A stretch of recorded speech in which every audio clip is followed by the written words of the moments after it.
어려운 여건 속에서 나와서 예배드리는 여러분들에게 하나님의 크신 은혜와 축복이 함께 하시기를 주님의 이름으로 축원합니다. 많은 사람들은 그렇게 말할 겁니다. 꼭 이런 때에 예배를 드려야 되는가 라고 하는 질문을 하고 있습니다. 그러나 예배의 본질을 우리가 이해한다면 왜 이럴 수밖에 없는가 하는 것을 알 수가 있는데, 그것을 일일이 설명할 수 없고 보여줄 수 없는 그런 모습이기도 합니다. 그래서 오늘 예배의 본질에 대해서, 그래서 제목을 예배자 아브라함의 마음이라 하는 것. 아브라함이 지금 이삭을 번제로 드리라고 하나님의 말씀을 듣고 사흘길을 걸어갈 때 아브라함의 심정은 이루 헤아릴 수가 없을 겁니다.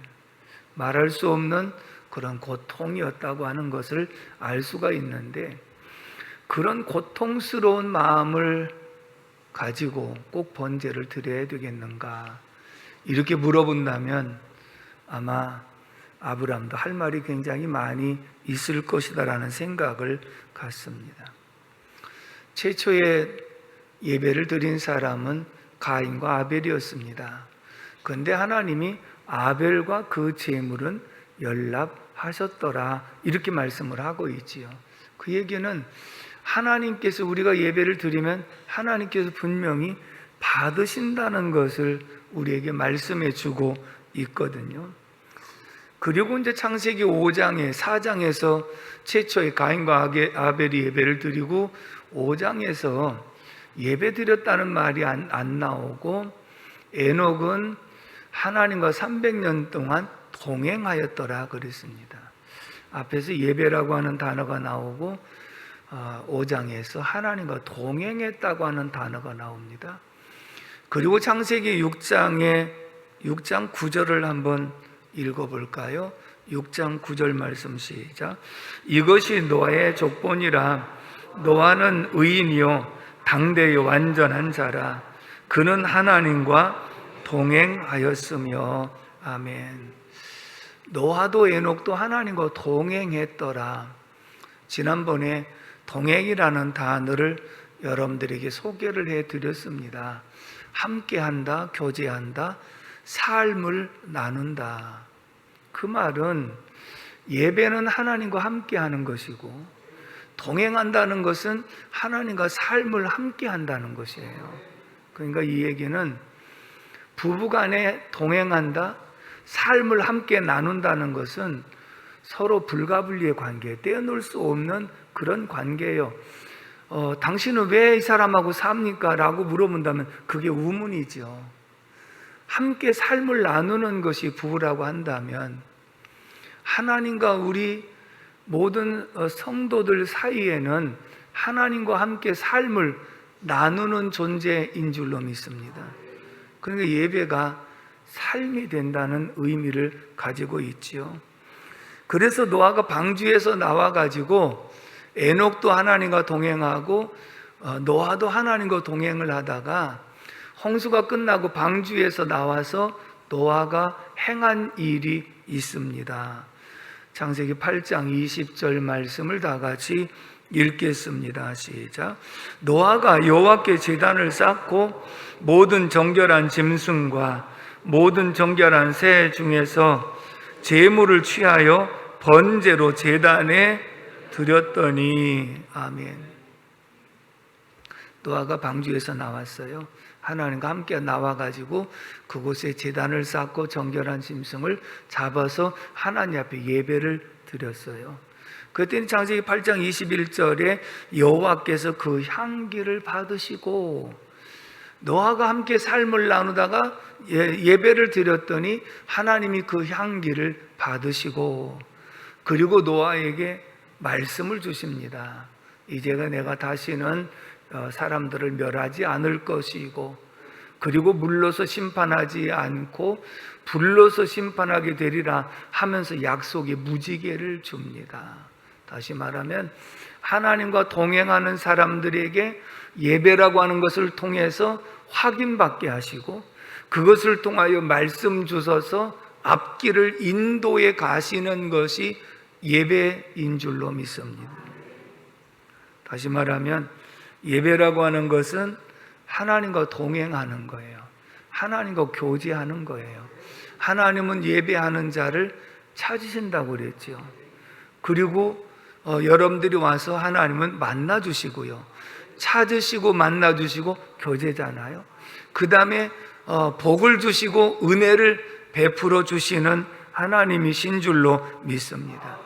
결국은 예배라고 하는 것은 우리 그리스도인들의 삶입니다. 곧 삶의 의미하는 것이지, 왜 예배를 드려야 되고 안 드려야 되고 하는 것이 아니라, 그리스도인들에게 있어서 예배는 하나님과의 삶을 나누는 모든 과정을 다 가리켜서 예배라고 하는 것이기 때문에, 우리는 신령과 진리도 예배하지만 우리의 몸을 가지고 거룩한 산 제사로 드리라고 하는 것은 생활 속에서 하나님과 동행하는 전체가 예배이고 전체가 삶인 줄로 믿습니다.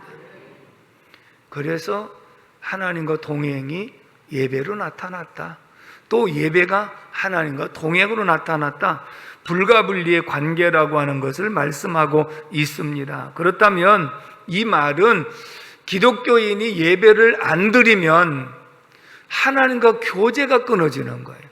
그래서 영적으로 침체가 되고, 그것이 오래가 되어지면, 영적으로 단절이 되어지면 믿지 않는 사람들 마음속에 느끼는 공허와 갈등 변함없이 있는 거예요. 제가 가끔 이런 말씀 드렸지요.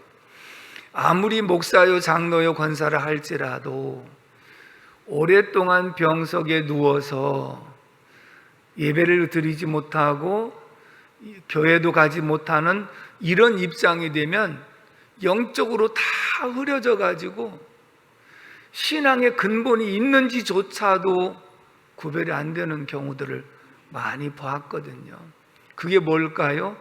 날마다 매 순간마다 하나님과 동행하는 이 영적인 예배가 하나님과 삶을 나누는 것이며, 우리에게 은혜를 입어서 그만큼 영적으로 힘있게 살아가게 하기 위한 방편 중에 하나인 줄로 믿습니다.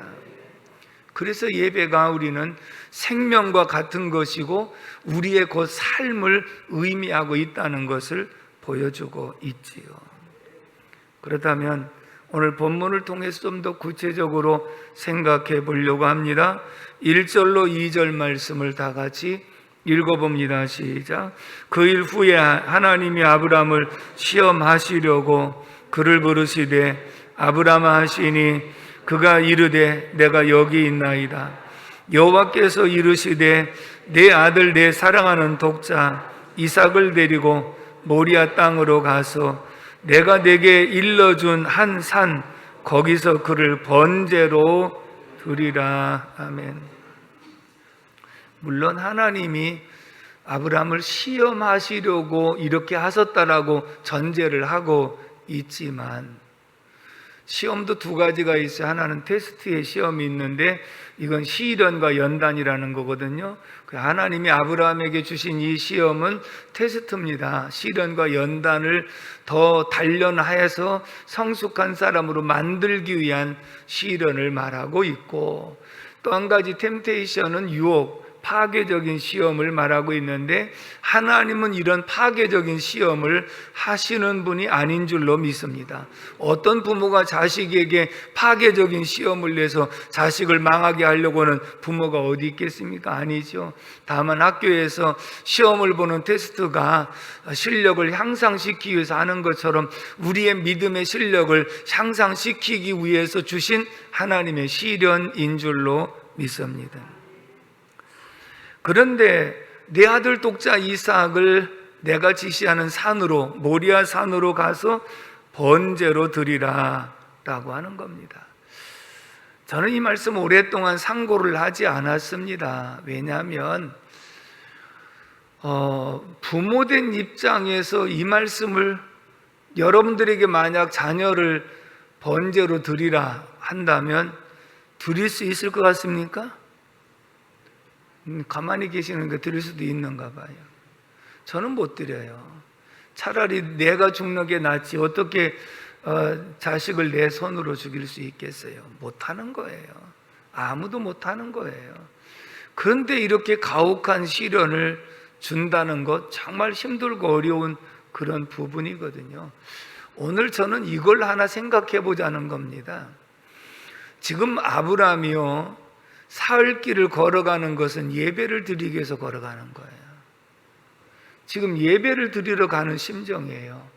그런데 이 가는 것은 내가 죽는 것보다 더 힘든 길을 지금 걸어가고 있는 거예요. 그렇다면 가기 싫으면 중간에 피하거나 도망가거나 어떤 다른 방법을 썼을 텐데, 아브라함은 끝까지 사흘길을 변함없이 그 산까지 올라가는 그런 모습이, 도대체 아브라함은 정이 있는 사람인가 없는 사람인가? 정말 아브라함은 피도 없는 사람인가? 이렇게 생각할 수 있는데, 아브라함이 이렇게 끝까지 갈 수 있었던 것은 평소에 아브라함이 하나님과 삶을 나누면서 가지고 있었던 신뢰 관계, 하나님과의 신뢰 관계, 그러기 때문에 어떤 상황에도 하나님 말씀하시면 나는 끝까지 따라가겠다고 하는 이런 자세, 이것이 아브라함에게 가능하게 만든 줄로 믿습니다.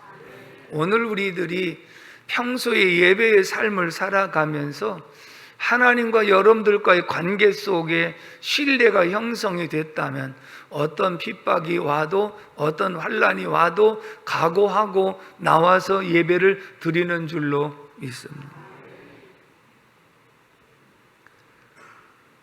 누구든지 자식을 잃어본 경험이 없으면 이 말씀을 전할 수가 없다, 그런 얘기를 하더라고요.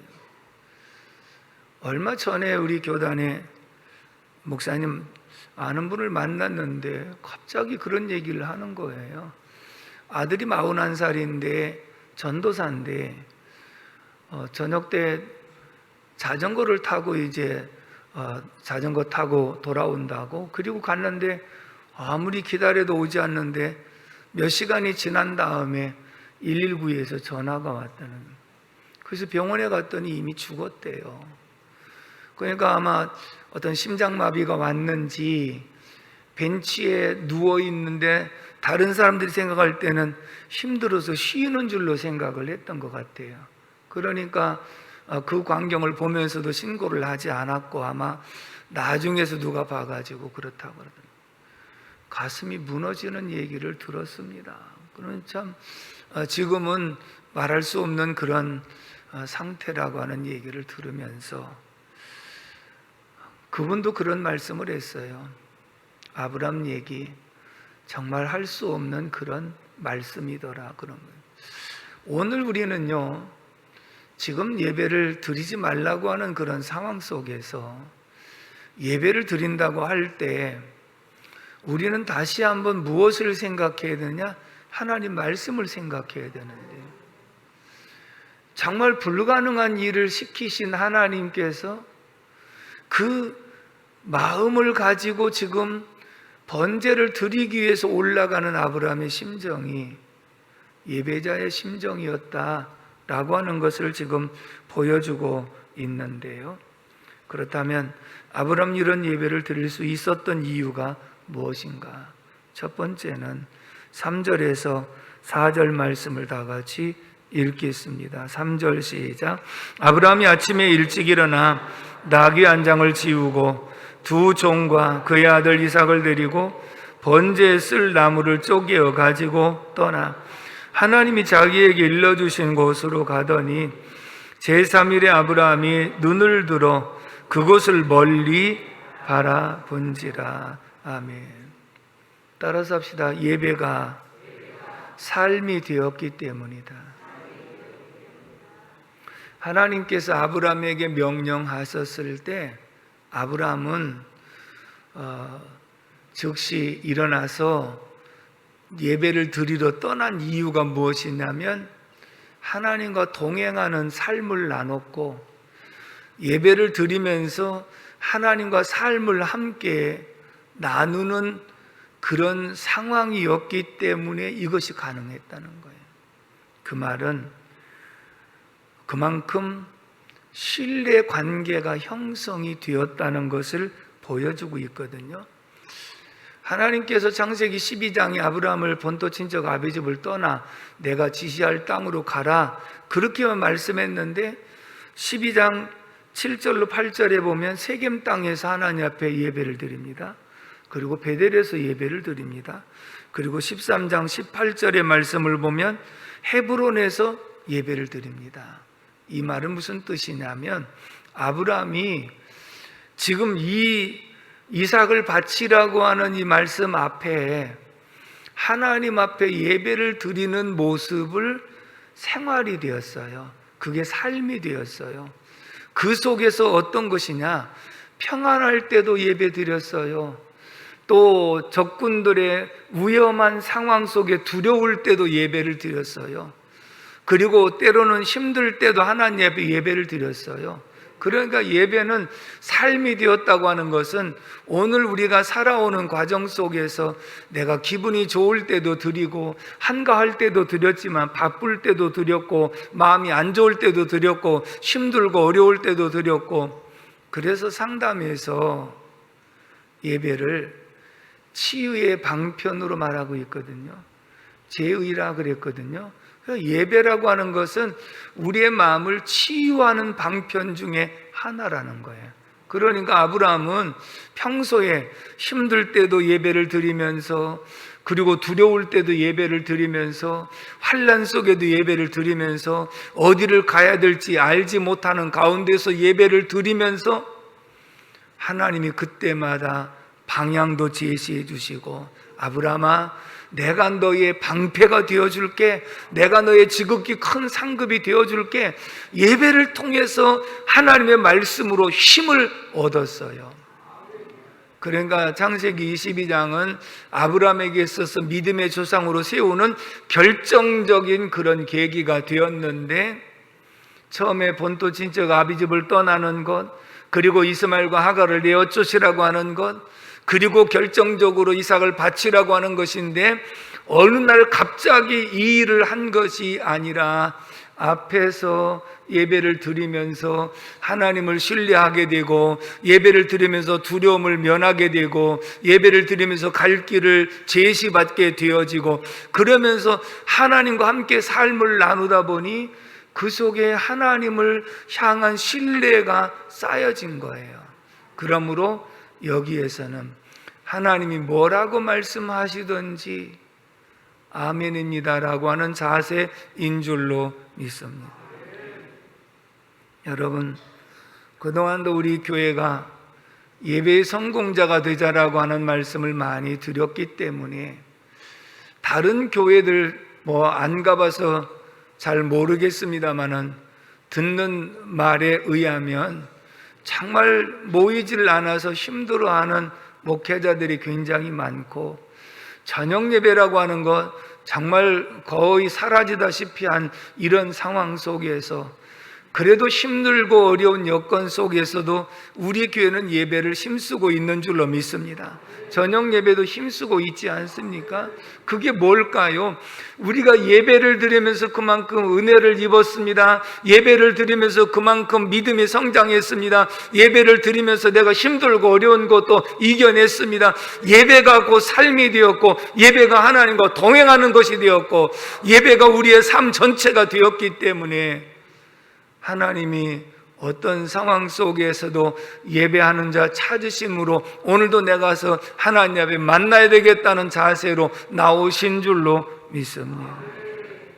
결국은 예배가 삶이 되는 과정 속에서 하나님과 신뢰 관계가 형성이 되었고 하나님과 동행하는 삶이 되었고 그리고 인해서 결국은 이 말씀도 순종하는 계기가 되었던 것을 알 수가 있습니다. 여러분, 부부관계도 그렇고 친구관계도 그렇고요, 사람이 오랫동안 삶을 나누다 보면 신뢰가 두터운 거예요. 그래서 누가 뭐라고 하더라도 난 저 사람의 말을 끝까지 믿는 거예요. 그러면 그 사람을 신뢰하고 믿으면요, 뭐라고 하든지 뭘 요구하든지 끝까지 따라가는 관계가 되는 줄로 믿습니다. 그렇다면 아브라함은 하나님과 신뢰관계가 예배를 통해서 형성이 되고, 아브라함은 이삭까지 바칠 정도의 그 믿음은 도대체 어떤 믿음이었는가? 히브리서 11장 17절에서 이렇게 말씀을 합니다. 히브리서 11장 17절 읽어봅니다. 시작. 아브라함은 시험 받을 때에 믿음으로 이삭을 드렸으니 그는 약속들을 받은 자로 돼 그 외아들을 드렸느니라. 아멘. 아브라함 시험을 받을 때에 믿음으로 독자 이삭을 드렸다 그러세요. 믿음으로 드렸다는 거예요. 말씀대로 드렸다는 거예요. 그러면 도대체 아브라함은 하나님과 어떤 신뢰 관계를 맺고 있었는가? 히브리서 11장 19절의 말씀을 다 같이 읽어보도록 하겠습니다. 19절 말씀 시작.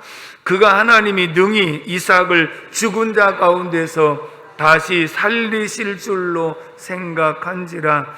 비유컨대 그를 죽은 자 가운데서 도로 받은 것이니라. 아멘.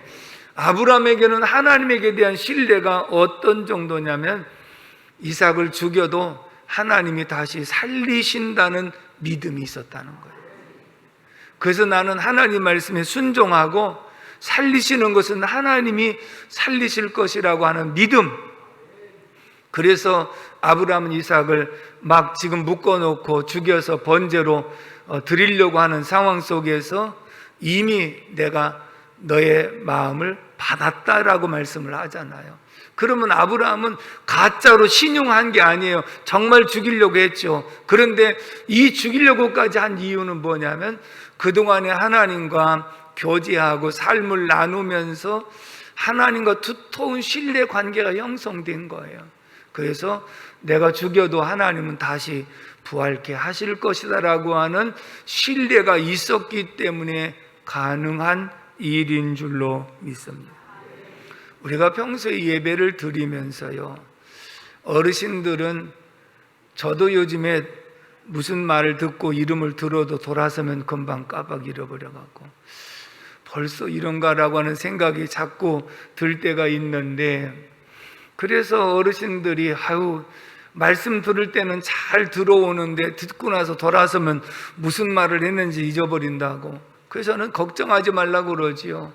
콩나물 시루에 물을 주면 아래로 쫙 내려가는데, 그리고 하루 이틀 사흘씩 지나면 콩나물이 무성하게 자라 올라오는 모습을 보는 것처럼, 우리가 평소에 예배를 드리고 말씀을 들으면서 다 잊어버린 줄 알았지만 우리의 영혼의 양식이 되고 우리의 믿음에 살찌는 것이 되어져서 우리는 알지 못하는 가운데 믿음이 성장하고 하나님과 신뢰의 관계가 형성이 되어졌기 때문에 오늘이 있는 줄로 믿습니다. 아멘이십니까? 우리는 알지 못하는 가운데 하나님이 예배를 통해서 은혜 주셨고 믿음도 주셨고 힘도 주셔서, 그래, 어떤 상황에도 우리는 예배를 드린다라고 하는 이 일에 여러분들도 지금 같은 마음을 가지고 있는 줄로 믿습니다. 그러니까 아브라함도 이삭을 드릴 수 있었던 것은 하나님과의 관계 속에 형성이 잘 신뢰관계가 형성이 되어지면서 어떤 상황에도 하나님 말씀에 순종한다라고 하는 그 모습이 예배할 수 있었는 줄로 믿습니다. 그러므로 예배에 충실한 자가 믿음이 빨리 성장하는 모습을 볼 수가 있고요, 그 가운데에서 중직자들이 기본이 되어야 된다고 말할 때, 그래서 예배의 성공자가 빨리 믿음 성장하고 또 교회에서 직분도 맡아서 사명을 감당하는 그러한 모습을 볼 수가 있습니다. 아울러서 예배의 성공자는 인생의 성공자인데, 그 이유는 정말 전능하신 하나님과 동행할 때 하나님이 인도하시고 이끌어 주심으로 인생도 성공자가 되는 줄로 믿습니다. 두 번째, 9절에서 12절까지 말씀을 읽도록 하겠습니다. 9절 말씀 시작. 하나님이 그에게 일러주신 곳에 이른지라. 이 아브람이 그곳에 제단을 쌓고 나무를 벌려놓고 그의 아들 이삭을 결박하여 제단 나무 위에 놓고 손을 내밀어 칼을 잡고 그 아들을 잡으려 하니 여호와의 사자가 하늘에서부터 그를 불러 이르되 아브라마 아브라마 하시는지라. 아브람이 이르되 내가 여기 있나이다 하매 사자가 이르시되 그 아이에게 내 손을 대지 말라. 그에게 아무 일도 하지 말라. 내가 내 아들 내 독자까지도 내게 아끼지 아니하였으니 내가 이제야 내가 하나님을 경외하는 줄을 아노라. 아멘. 따라서 합시다. 예배는 우리 마음 중심에 희생을 요구하신다. 하나님이 우리에게 희생을 요구하실 때 우리가 가지고 있는 것을 빼앗아 가기 위해서 요구하시는 것이 아니에요. 더 주시기 위해서, 우리의 믿음을 더 성장시켜 주시기 위해서 요구하실 때가 있는 줄로 믿습니다.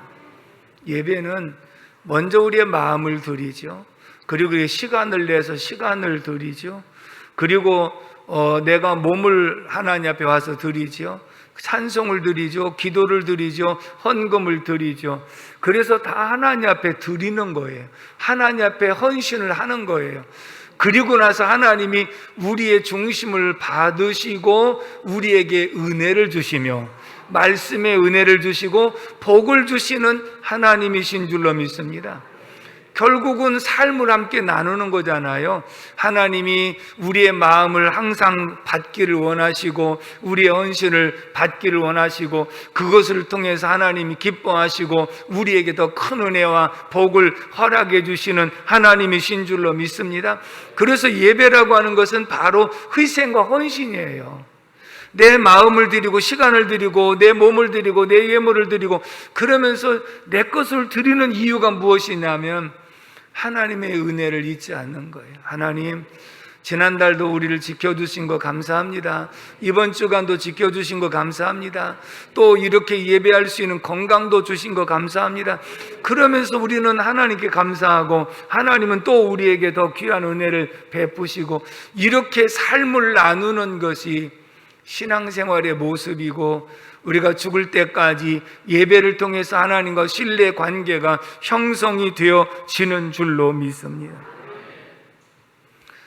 아브라함에게 이 명령하신 내용은요, 이해가 안 돼요.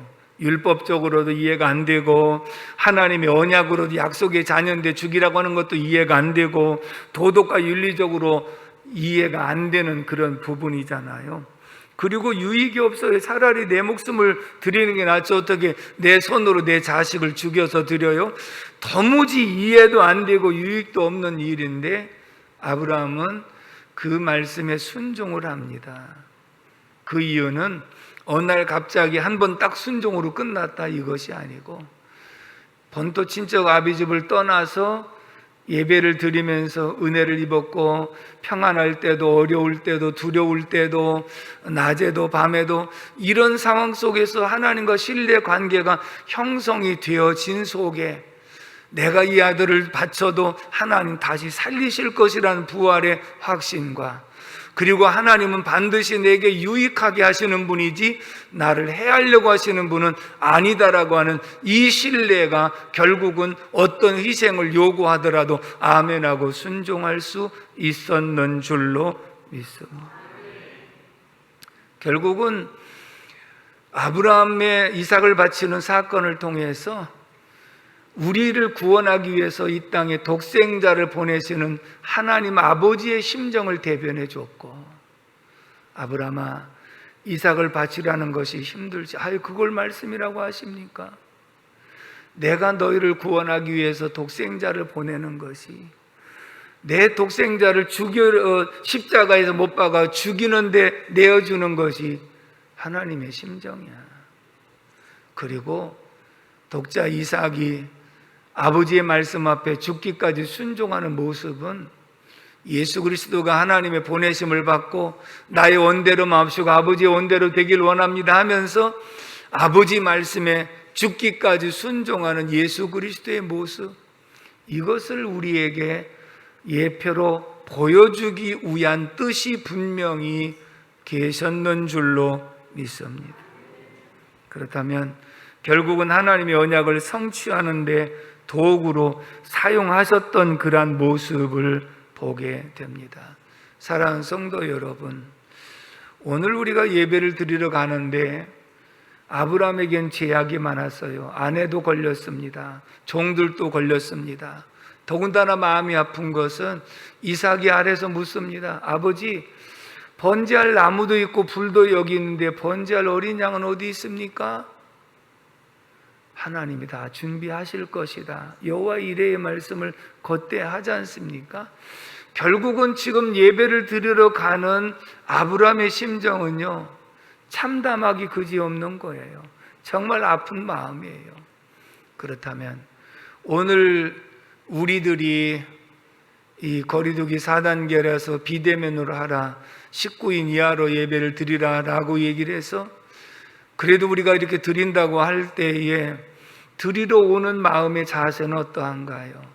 그리고 이것을 인도하는 목회자의 마음은 어떠한가요? 결단코 편한 일은 아니지요. 마치 예배를 드리면 이웃을 사랑하지 않는 것이라고 이렇게 또 말을 합니다. 왜냐하면 감염이 일어나가지고 이웃에게 피해를 주면 어떻게 하느냐라고 하는 얘기를 하고 있기 때문에 그렇습니다.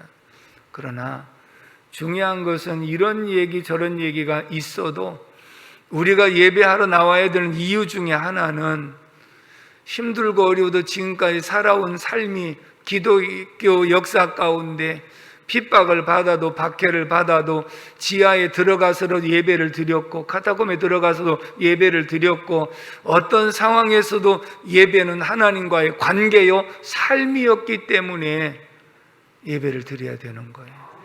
아멘이십니까? 그런데 나오라고 해도 안 나올 수도 있어요. 믿음에 따라서 다를 수 있는 거예요. 그러면 안 나왔다고 정죄하느냐? 그럴 필요도 없는 거예요. 각자의 신앙에 따라서 할 수 있는 일이기 때문에 그렇습니다. 그러나 오늘 우리들은 이런 상황 속에서도 아들을 제물로 바쳐서 제사를 드리러 가는 아브라함의 심정을 한번 생각해 본다면 오늘 우리는 그것과 비교가 안 되는 환경 속에서도 예배를 드려야 된다 하는 말씀인 줄로 믿습니다. 결론입니다. 오늘 우리가 왜 이런 환경 속에서도 예배를 드려야 되는가 하는 것을 생각해 봤는데 예배는 하나님과 삶을 나누는 것이지 무슨 평소에 하나님과 무관한 삶을 살다가 예배만 나오는 것으로 끝나는 것이 아니라 예배는 하나님과 삶을 나누고 하나님과 동행하는 것이고 이 속에서 신뢰관계가 형성이 되는 것은 말씀 듣고 은혜를 입으면서 믿음이 성장할 때 하나님 무엇을 요구하시든지 아멘하고 순종할 수 있는 성숙한 믿음의 사람들이 다 되는 줄로 믿습니다. 그러므로 예배의 성공자, 인생의 성공자가 모두가 되기를 주님의 이름으로 축원합니다. 기도하겠습니다. 고마우신 아버지 하나님, 은혜와 사랑을 진심으로 감사를 드립니다. 오늘도 하나님 저희들을 사랑해 주셔서 왜 우리가 예배를 드려야 되는지 예배자 아브라함의 마음을 다시 한번 생각하게 하시고 하나님과 삶을 나누며 하나님과 인격적인 교제와 동행하는 삶이 되어질 수 있도록 도와주시옵소서. 예배 가운데 감염자가 일어나지 않게 도와주시고 대한민국의 코로나를 속히 소멸시켜 주시며 우리가 하나님 앞에 기도할 때 하나님 역사하여 주옵시고 응답하여 주옵소서. 예수님의 이름으로 축복하며 기도합니다. 아멘.